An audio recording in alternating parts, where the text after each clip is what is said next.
welcome to our C2 Proficiency Cambridge English Qualification webinar. My name is Lori and I will be your host today. Let's get started. So welcome to our C2 Proficiency webinar. I'm so excited for this one. We're going to take a look at more tips on how to prepare for this exam and just the structure of it. So let's go and begin.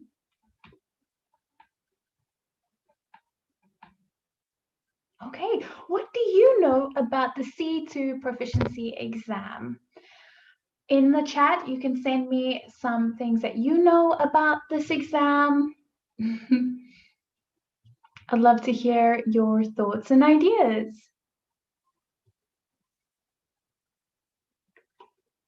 Okay, so this is the highest level Cambridge exam. Good, it comes after the C1. Excellent.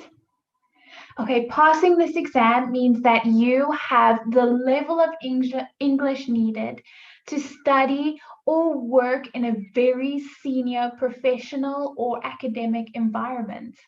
For example, if you're working in a PhD program, or if you're a postgraduate, yeah, so this is a great exam. Excellent. It shows that you have mastered English. Fantastic. It does. Okay. When you're preparing for this exam, it helps you to study for demanding subjects. You are then able to understand main ideas of more complex written pieces. Oh, yes, you can talk about complex or sensitive issues. Great. Thank you, everyone who participated. I appreciate it. Good. Let's move on. Okay, now I'm going to post a poll. I'd love you to answer this question. Which skills are tested in the C2 Proficiency? A, reading, writing, listening, and speaking? Or is it B, reading and use of English, writing, listening, and speaking? Or is it C, reading and use of English, writing, and listening? Here we go. Here is our poll. I'm going to give you some time to answer this question. Good, I've got an answer so far. Keep them coming. Oh, wonderful. Good. Everyone seems to be getting this correct. Okay, I'm just going to give it a few more seconds. Good. Okay, well done. Everyone got that correct. It is B. Excellent. It is reading and use of English, writing, listening, and speaking. Well done. Now, let's go take a closer look at these skills that are tested. So the first one, of course, is our reading and use of English. Great. Feel free to ask me any questions as we go along. If you would like to, you can wait until the end and we'll do a Q&A. But first, reading and use of English. There are 7 parts in total. Parts 1 to 4 test your grammar and vocabulary skills, and parts 5 to 7 test your reading comprehension. There are a total of 53 questions in this section.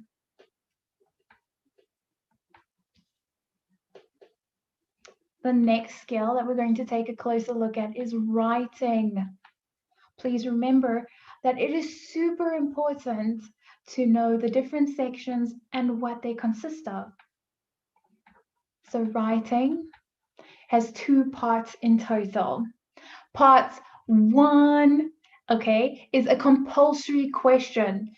Okay, you don't get a chance to choose what you would like to write about. It's a compulsory question. And in part 2, one question, you'd have to answer one question from a choice of 4. Okay, that's really good. This is in total 20% of the exam. The types of tasks that you would be asked to do in part 1 would be to write an article, an essay, a letter, a review, or a report. Okay, great.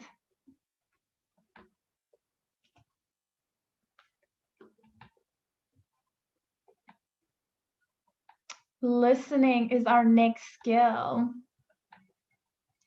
Now let's see what listening consists of. Okay, it consists of 4 parts in total. There are 30 questions, 40 minutes long. Okay, so get ready to listen.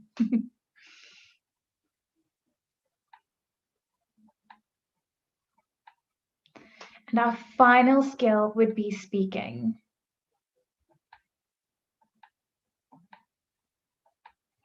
Now, speaking is in 3 parts. It's 16 minutes long. There are 3 different types of questions. Okay, the types of questions that you would need to participate in would be with an examiner. Okay, so you'd be speaking with the examiner or with another candidate. Okay, or on your own. Okay.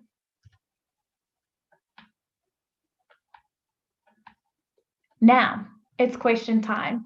How can you prepare for the C2 Proficiency exam? Okay, if you would like to send me your answers, I'm ready and waiting. How do you prepare for an exam?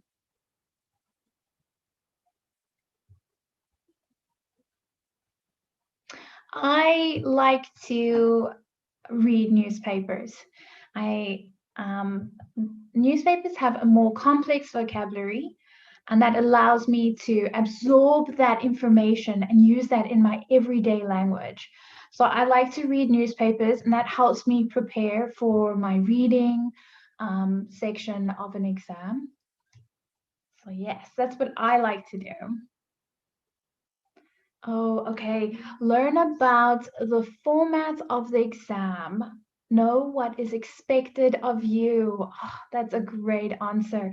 And that leads us to our next section. Know what's included in the exam. Thank you. Now, familiarize yourself with this exam. I'd like you to ask yourselves these questions as we go along during this webinar. Firstly, which skills are tested? Now, we just spoke about that now, so you should know. How many parts are there? Okay, so each skill has a certain amount of parts. You need to know that and be prepared for it. The more prepared you are, the better you feel, the less nervous you are for this exam. How long is the exam in total? Also, how long is each section? That's also important. What types of questions does it include? Okay, that's a great question. What types of vocabulary do I need to know? And what structures should I learn? Okay, the more prepared you are for each of these questions, okay, and the answers that you have for each of these questions will help you to set goals and tasks while you're studying. Okay, so what types of structure should I learn? Okay, once you know the answers to these questions or to that question itself, you'd be able to prepare for that. Okay, so keep that in mind. Okay, now these are some things that you can do to be prepared. You can create a study timetable, but remember, you need to stick to this study timetable. It looks something like this. I have mine right over here. Okay. So if you set yourself to study on a Monday, a Tuesday, a Wednesday, and a Thursday, and a Friday, stick to those days. Okay, set yourself some clear targets. Okay, this is really important. And once you have achieved these targets that you've set yourself, don't forget to reward yourself. It will make you feel like you can achieve more as you go along. So go ahead and reward yourself for achieving your goals. Make sure that you read English articles, blogs, newspapers every day. As I mentioned previously, reading newspapers is something that I love to do, and this will really help you feel more prepared for your reading section. Practice as much as you can under exam-like conditions. Ooh, okay, exam-like conditions. But the question is, what are exam-like conditions? Okay, let's go take a look at some of these exam-like conditions. So our study room, that is super important. It needs to be quiet. You can't have noise while you're studying. You won't be able to concentrate. But it also needs to be a comfortable study room. Okay, because you'll be studying for a certain amount of time. Also, don't have any distractions. Here are some examples. Screens, games, your cell phone even can be a distraction. So just say no to distractions. Put them aside and don't look at them while you're studying. But here are some alternative study methods. This will help you study. Okay, so the first one is you can create or make definition flashcards. The next one is create mind maps while you study and make a checklist. Okay, let's take a look at some more. Keep a notebook or a diary. Ta-da! Make a list of synonyms and antonyms. And listen to the radio. Yay! That's a great study method. That will help you with your listening section of the exam. But before we continue, I would love you to quickly go and take a look at all our different platforms. We have YouTube, Facebook, Instagram, Twitter, Pinterest. Go ahead and subscribe for more content when you would like to prepare for your exams and when you would like some more tips with exam prep. Okay, go ahead and do that. Welcome to the family. Okay, now let's continue. We're going to take a closer look at these alternative study methods. The first one was to make definition flashcards. Okay, by making definition flashcards, this will help you to remember the words that cannot be described physically by using a picture. Okay, so these are words that you can't actually draw the picture to remember it by. But how can we make these flashcards? This is quite simple. Firstly, to make them, you would write the word on the one side of the card and the definition on the other side. Okay, so when you're testing yourself, you can read the word and then you can think about what the definition is. It's a great method. This is a great example, lecture. Okay, and that is the definition on the other side. A spoken lesson, talk, or conference.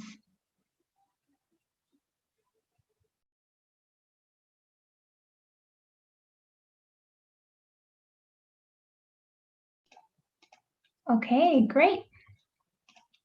The next study method is to make mind maps. I love making mind maps. Okay, let's take a look at this. You would need to think about your main concept that you might be struggling with.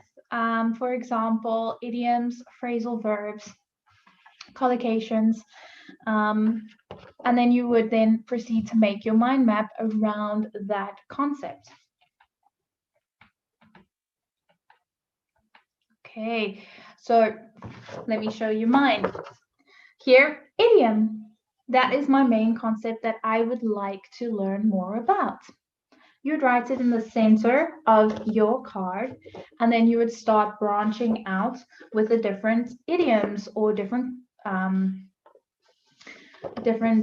branches to that actual concept. Okay. But please remember to keep the phrases short and precise. Here's an example. Idioms. Okay, here, my main concept. But then I have miss the boat. Okay, so that's my branch. That's my example of an idiom. And then what I would then branch off a little bit further and say what that idiom means. Okay, so I'm doing a second branch and it means it's too late. Okay, so you can branch off as far as you would like to. But remember, keep it short so that you can remember these concepts. Good. Here's a great example. Having a large family. What does that mean? Here are our branches. It could mean that you share a room, share responsibility, lots of love and sharing and lack of attention. So you can have your pros and your cons, and those can be your branches. Okay, this is a great example. It will definitely help you remember that main concept. Another study method would be to make a checklist. Okay, great. I like to use my study timetable as my checklist as well. So I would list when I'm going to study and then what I need to study underneath that. Okay, so let's take a closer look at the different kinds of checklists. So making a checklist will help you remember the most important things, okay, that you need to do when you're studying, and that will help you to answer your exam questions. Okay, there are two kinds of checklists.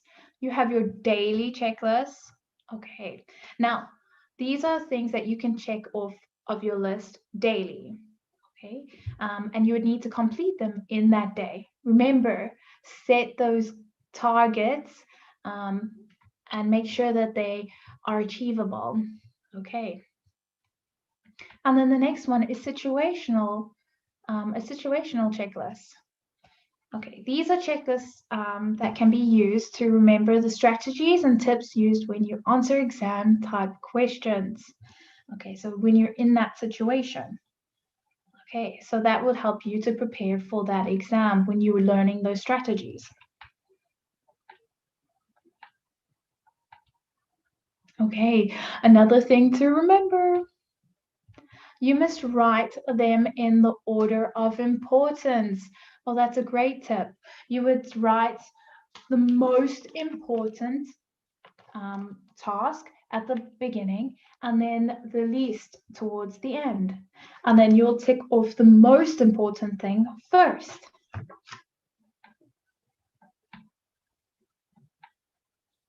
Okay, so this is an example of a checklist. How to answer reading questions. Okay, so that's my question.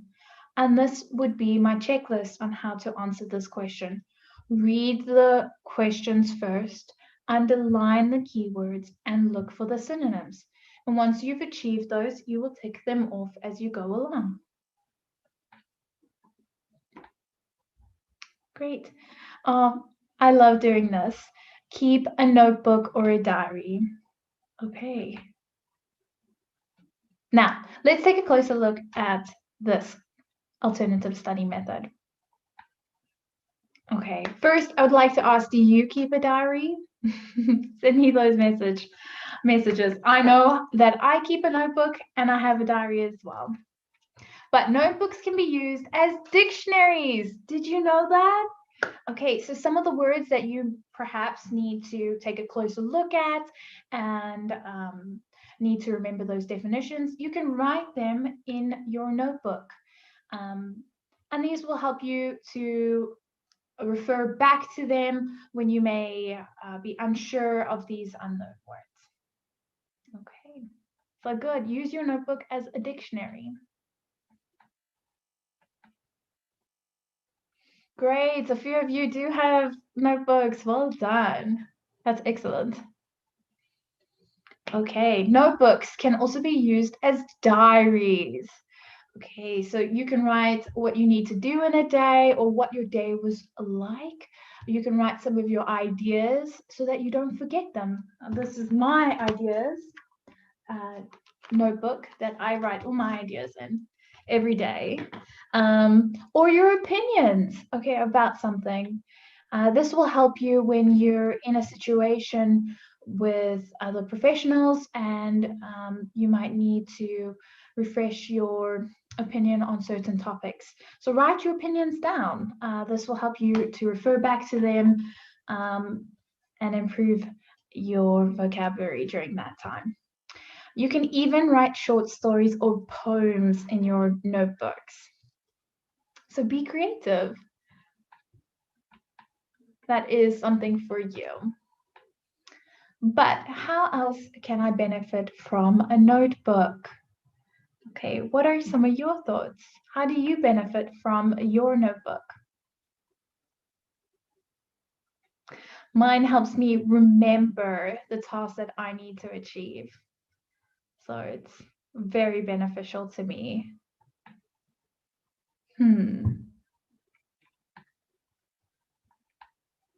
Okay, so let's take a look. Keeping a notebook will help you practice writing by hand. Okay, this is excellent. This will definitely help you during your written section. Okay, so while you're doing that, while you're practicing for your writing section of the exam, you can practice it in your notebook. That's a great example of practicing. This is very important since you'll need to write a lot in the exam. So please remember that you need to practice daily. This will help you to also improve your handwriting. Okay. Make a list of synonyms and antonyms. Okay, this is a fun one to do. Synonyms would be words that are they're different words, but they have the same meaning. For example, beautiful and attractive. Or antonyms, which are the opposites, would be attractive and unattractive. So you can make a list of those. Ooh, and also you can list them in your notebook. Okay, and then refer back to them.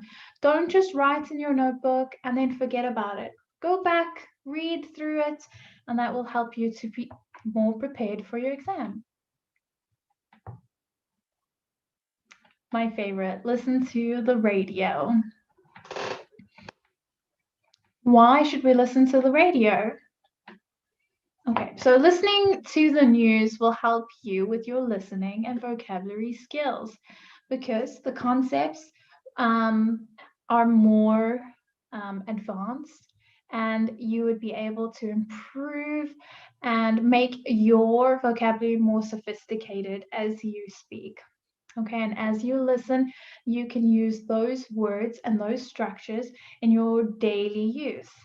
Okay, you'll be able to learn different sentence structures as well, as I mentioned. So go ahead, listen to the radio.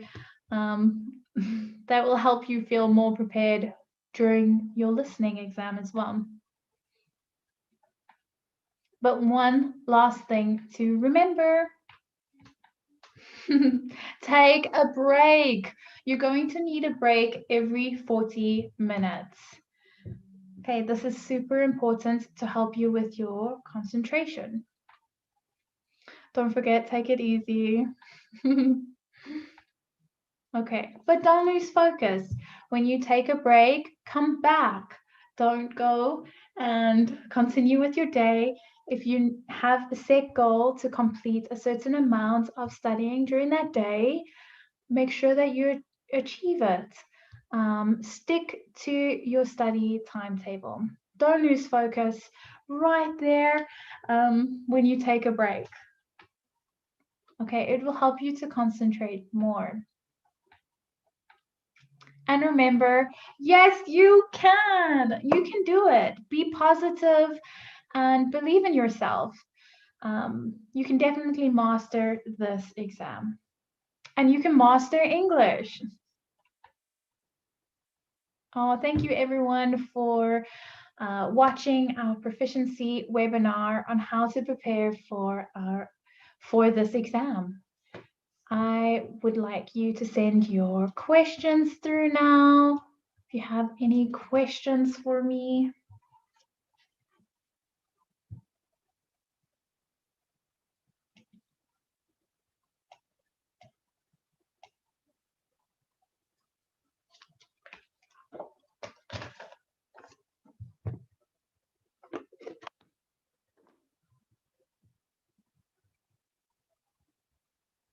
Okay, great. Okay, yes, don't forget that. Okay, great. Don't forget to take a look at our different channels: YouTube, Facebook, Instagram, Twitter, Pinterest. Okay, this will help you to find more exam prep content. So come on, everybody, subscribe to our different channels. I know that you won't regret it. Okay, let's just quickly take a look. Here are some other links to our other channels that you may like to go and take a look at. So IQ Global, okay, go take a look, subscribe there as well. There is so many different things to take a look at and to learn from. And remember, this is going to help you with your speaking and your listening sections of your exam. So you'll feel more prepared. All right, thank you, everybody. I hope that you enjoy the rest of your week, and I will see you next time. Goodbye. Bye.